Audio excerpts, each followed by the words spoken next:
You will hear a number of different recordings, and you have to answer questions on what you hear.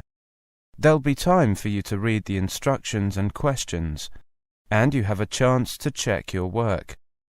All the recordings will be played once only. The test is in 4 sections. At the end of the test, you will be given 10 minutes to transfer your answers to your answer sheet. Now turn to Section 1. Section 1. You will hear a conversation between Simon and Lisa. First, you have some time to look at questions 1 to 10.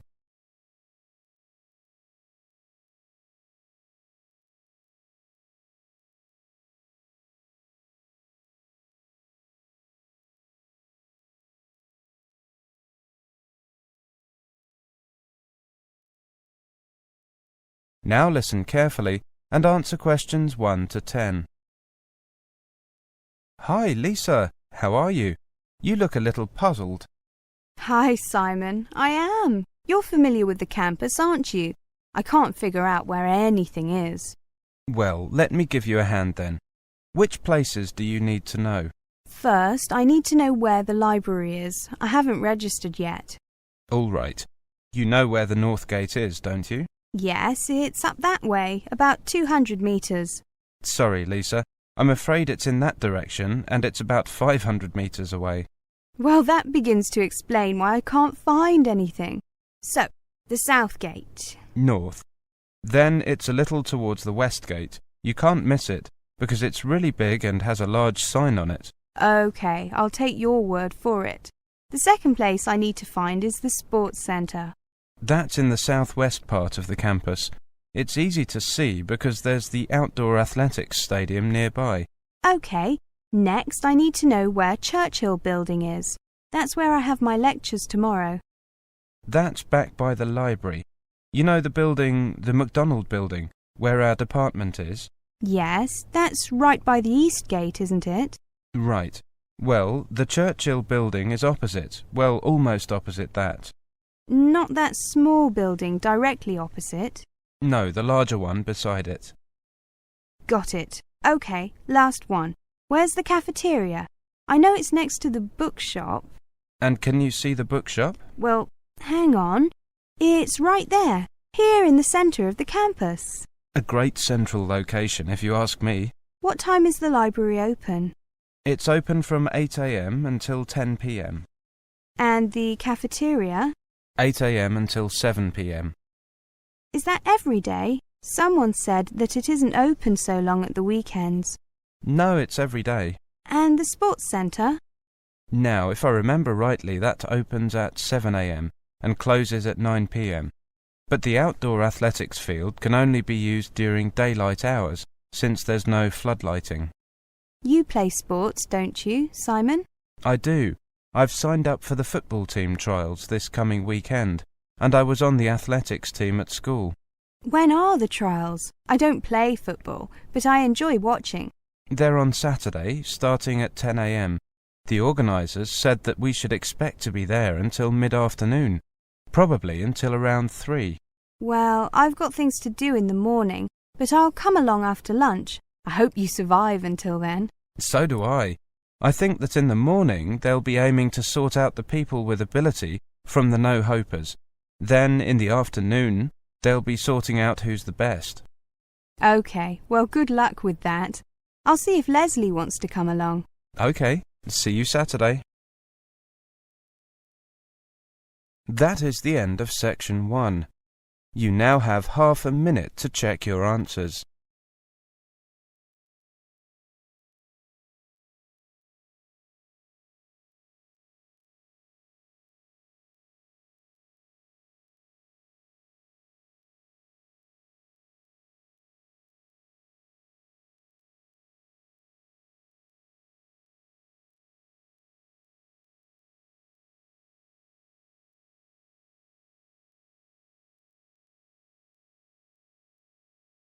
Now turn to Section 2. Section 2.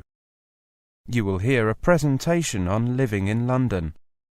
First, you have some time to look at questions 11 to 20.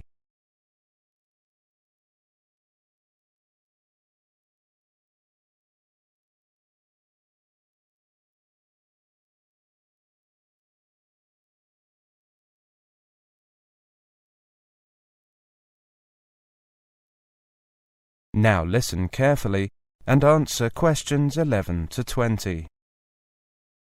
Welcome to this latest lecture on living in London. Today we're going to look at transport, and I'd like to start with the London Underground system, also called the Tube because of the shape of the tunnels. First, you need to learn your lines. There are 12 different lines, each with its own name. For example, the Piccadilly line, the Circle line. Each line is a different colour on the map of the Underground system. You can find the map in the ticket hall at each Underground station, and usually on the platforms as well. Sections of the map are also displayed in the carriages of the Underground trains. Before you begin, it helps to know which line you are starting on and on which line your destination can be found. If they are on different lines, look at the map to see where the two lines cross, and note the name of the station where they meet. That is where you have to change trains. If the two lines do not cross, keep looking until you find a third line that crosses both of the other two. Then you will need to change trains twice. You can buy a ticket from one of the automatic machines or from the ticket office. Either way, you need to know the name of the station you are going to. You also need to know whether you want a single ticket, which is valid just to get you to your destination, or a return, which gets you there and back again. Fares are based on a zone system. The more zones you travel through, the more expensive your fare is. There are 6 zones, with Zone 1 covering central London and Zone 6 covering the outskirts of the system, including, for example, Heathrow Airport. Most of the Underground maps show which stations are in which zones. A single ticket for travel through all 6 zones currently costs £4. Depending on how far you are travelling and how many journeys you need to make, it may be cheaper to buy a one-day travel card, which gives you unlimited travel on all London Underground and bus services. The day you buy it. A one-day travel card covering all 6 zones currently costs £8. You can also buy an Oyster card. This is the best option if you are going to be in London for a long time. You get a discount on all tickets, usually about 10%. And you don't have to queue to buy tickets. Just buy credit for your card and then use it as directed when you enter and leave Underground stations at the start and finish of your journeys. At Underground stations you must pass through an automatic gate. Put your ticket into the slot to the right of the gate. When the gate opens, pass through. As you pass through, your ticket will pop up from another slot on the top. Pull your ticket out and take it with you. You need it at the end of your journey. This is the same procedure for travel cards. With Oyster cards, you hold your card over the card reader at special automatic gates. If you have baggage with you, you can go through a special larger gate where you can pass through more easily. Show your ticket to an attendant and ask him or her to let you through this gate. Most stations have long escalators leading to and from the trains. Try to stand to the right-hand side, leaving space for people to walk past you on the left. When changing trains, get off at the station where the line you are on crosses the line you need.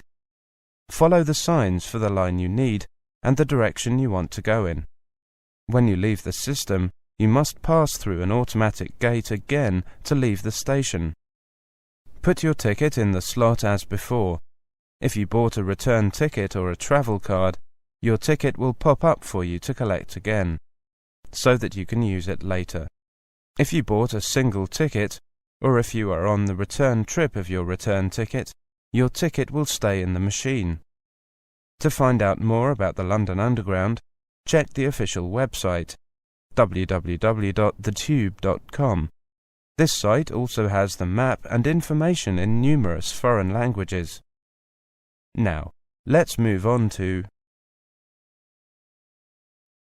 That is the end of section 2. You now have half a minute to check your answers.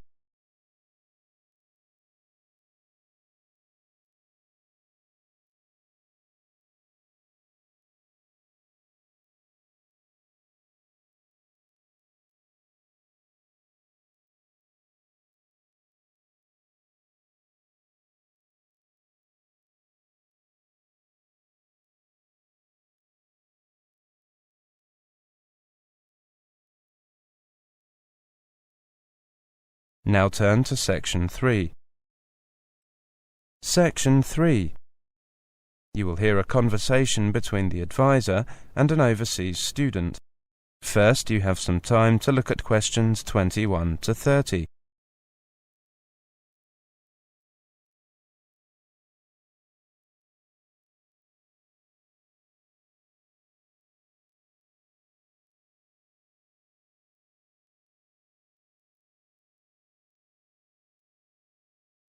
Now listen carefully and answer questions 21 to 30. Good afternoon. How can I help you? Good afternoon. My name is Helena Schwartz. I have an appointment at 3. Ah, yes. Come in. Please take a seat. Now, what can I do for you? Well, I need some advice about my studies.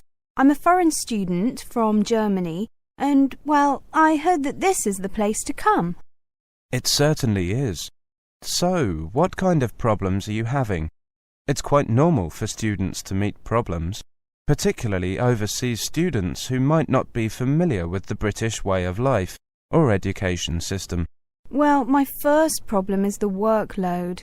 That's a common problem, even with British students. It seems to me that the biggest difference between university and secondary school is that university students have to do a lot of work on their own, and it's sometimes useful to get advice on how to take control of your time and work effectively. You're right. The obvious thing to do is to make a schedule and stick to it. Bear in mind that there is enough time to do the work and enough time for extracurricular activities. You mean that I shouldn't overload myself? Right. But moreover, be careful to spread your work out over the weeks and months. Don't do anything for a while, then get worried because you have little time to get assignments finished. Yes, that's clear. We get a lot of students coming to us with that problem, so we've produced a leaflet about it. You should have received one during orientation, but sometimes, well, here you are. Thank you. I'll read it carefully later. Okay, and feel free to come back if you have any questions about it. Okay. My second problem is with research. Are you going to complain that the library isn't open at the weekends? How did you guess? We get so many students complaining about that. We're trying to get that changed, but, well, to be honest, the library staff already work long shifts, and unless we can get extra staff, the library has to remain closed at the weekends. I understand, but... I know. It makes organising your time even more important. Make sure that you get all the books you need from the library before the weekend. Then devote some of your weekend time to making notes from the books at the weekend. The problem is that I'm easily distracted when I'm working at home, rather than in the library. Well, an alternative strategy is to work longer hours during the week, when the library is open, and do no work at all at the weekends. Sometimes it's very useful to forget about studies for a day or two each week. Yes, that might be better for me. I can concentrate on my work in the library, and then leave the weekends free. Also, I have some problems with my essay assignments. Could you have a look at these and tell me what you think? Certainly. I see. Well, even if you plan your writing carefully, this can come to nothing if the assignment doesn't actually answer the question. That really is the most important thing to remember. You must read the question extremely carefully and give it a great deal of thought before you even start planning or writing your first draft. It's also essential to check your work for errors. Everybody makes them, and they can influence the professor marking the work. So always take time at the end to check what you have written. Many overseas students ask a British student to check their work for them. I have a short list of people who will do this for a small fee if you'd like it. That's okay. I have several British friends. I'm sure I can bribe them to check my grammar and spelling. Good. Anything else? Yes, there is. I find it hard to keep up sometimes in lectures. Do you have any tips for me? I was thinking of recording them using an MP3 player. Then I can listen to it again afterwards and... Well, a lot of people find them useful, But some people point out that you might never actually have time to listen to the recording again. Something else you could try is checking your notes with a friend after the lecture. Go for a coffee or something. Yes, that's a good idea. Thanks. Thank you very much for your help. That's what I'm here for. That is the end of section 3. You now have half a minute to check your answers.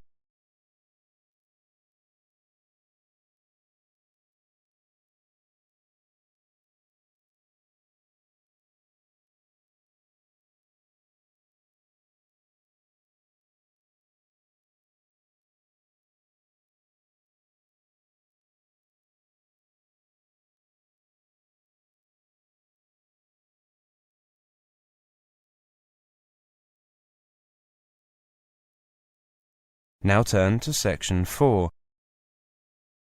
Section 4. You will hear a monologue on the subject of volunteer work in Africa. First, you have some time to look at questions 31 to 40.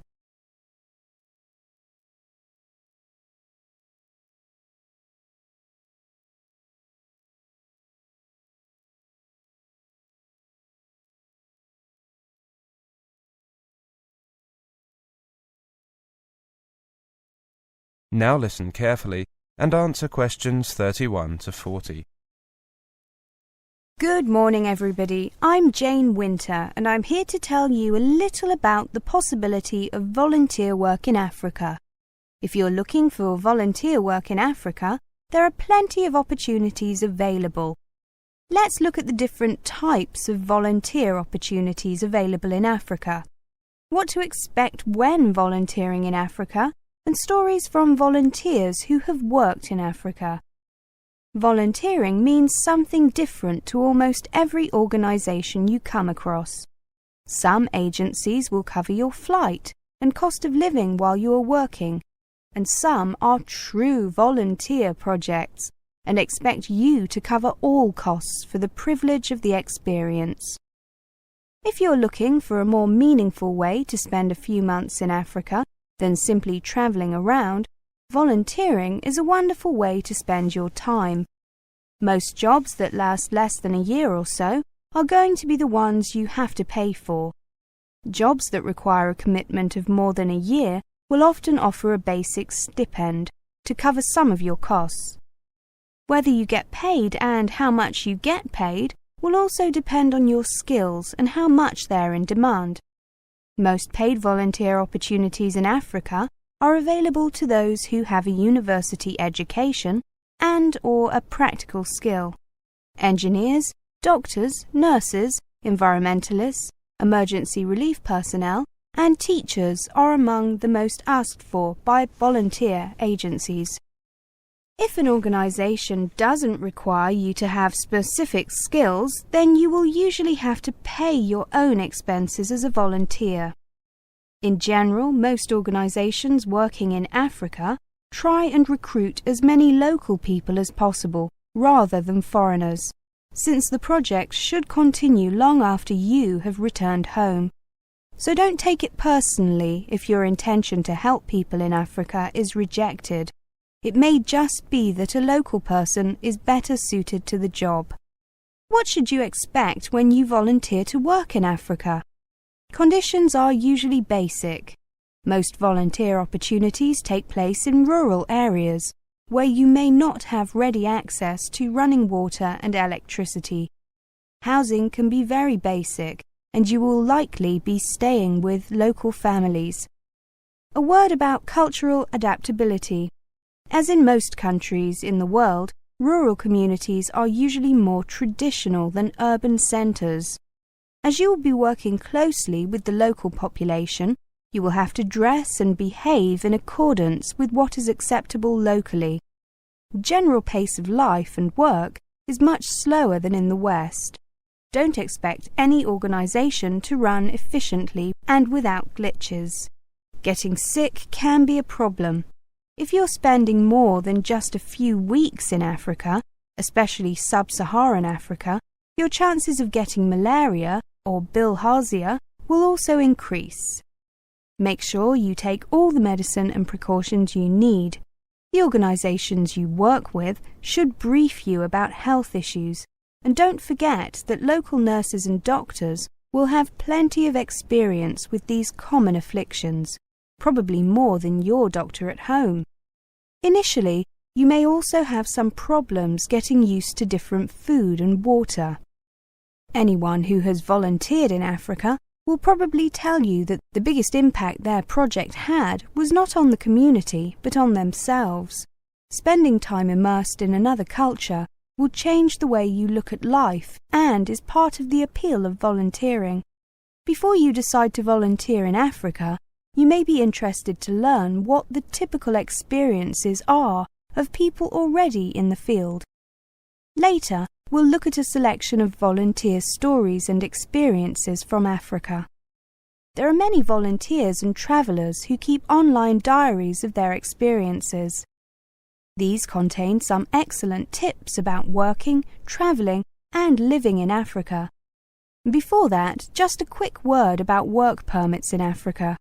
Many people who travel around Africa may wish to stay and work. But just as in Europe or the US, every African country will require you to get an official work permit.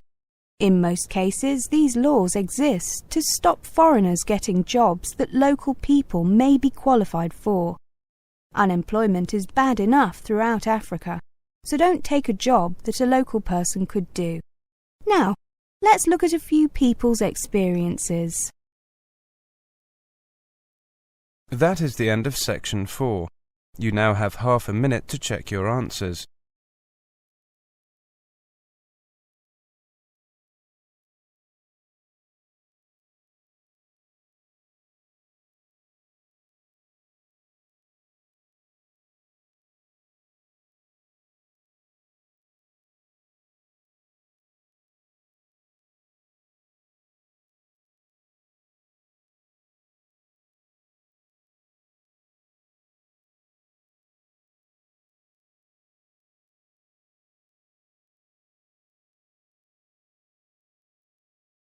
That is the end of the listening test.